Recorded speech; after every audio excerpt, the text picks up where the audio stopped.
When two cops lie in court, thinking they have the power, they never expected their victim to have CIA clearance. Two officers stepped into a courtroom, smug and certain they had control of the situation. They had lied under oath, fabricated evidence, and thought they had successfully silenced their victim. But what they didn't know, the woman they had falsely accused wasn't just anybody. She held a top-level CIA clearance. What happened next turned their entire world on its head. Monday mornings in Atlanta had a rhythm of their own, fast-moving but somehow stuck in place. The streets hummed with activity, a chaotic mix of honking cars, hurried footsteps, and the occasional frustrated sigh of a commuter running late. The air carried the blended scents of fresh brewed coffee and exhaust fumes, painting the picture of a city that never truly rested. Jasmine Carter, however, had no time to soak in the usual routine.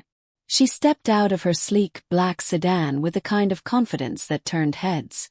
Her heels clicked sharply against the pavement, each step deliberate, each movement exuding an air of unwavering certainty.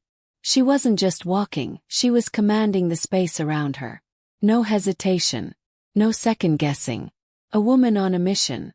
The Thompson Federal Courthouse loomed ahead, a towering structure of concrete and steel, designed to symbolize justice.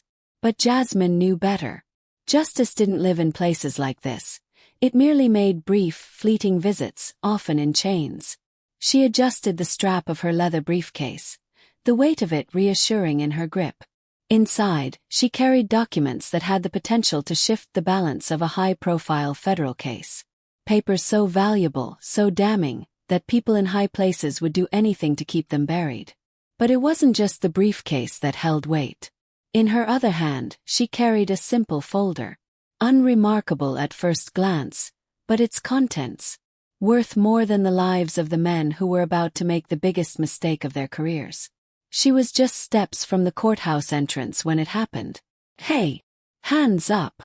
The voice was sharp, commanding, the kind that carried the authority of a badge, and the arrogance of someone who never expected to be questioned. Jasmine stopped, her pulse steady, her expression unreadable. Slowly, she turned to face them.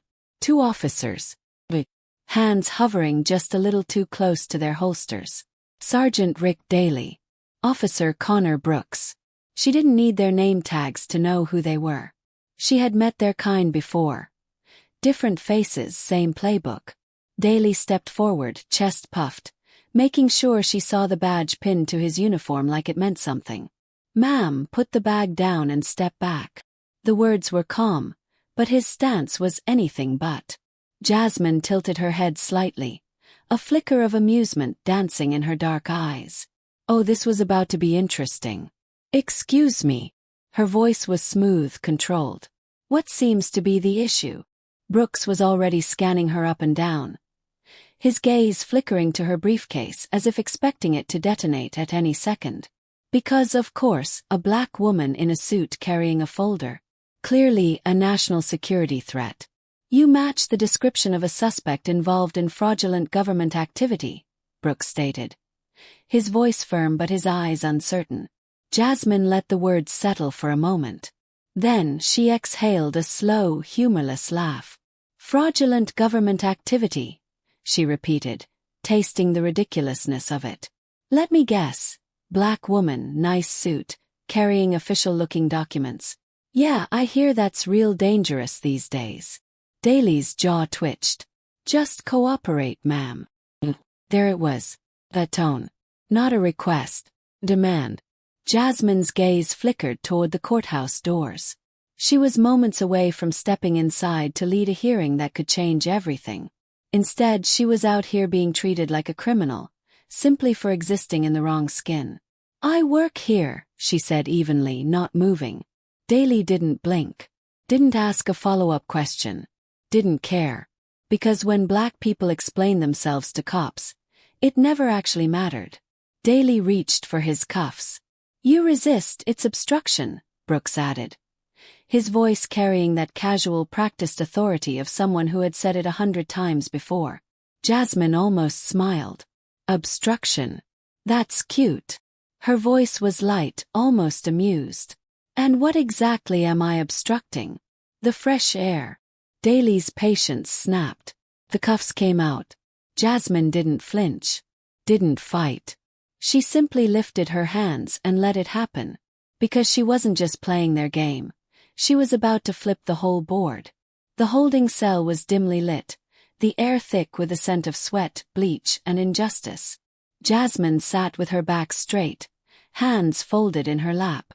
She wasn't pacing, wasn't fidgeting. She was listening. Right outside, Daly and Brooks were speaking in hushed voices, confident she couldn't hear them.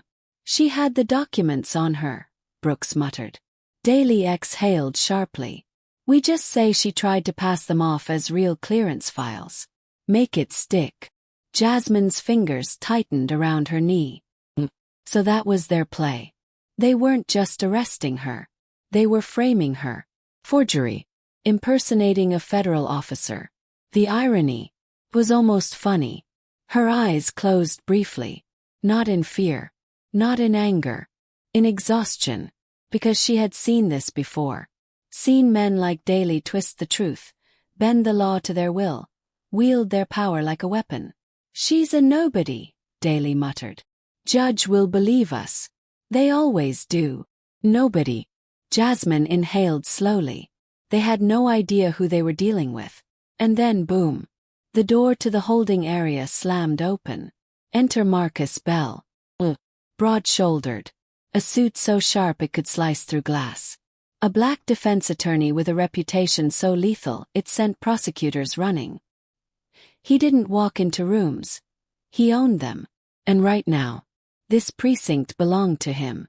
She's coming with me, Marcus announced, voice like a loaded gun. Daly stiffened. She's facing serious charges. Marcus barely blinked. Instead, he pulled a thick folder from his briefcase and slid it across the desk with the confidence of a man who already knew he'd won. Turns out Miss Carter isn't just some civilian, Marcus said, voice dropping lower. She's a consultant on federal security clearance cases. Silence.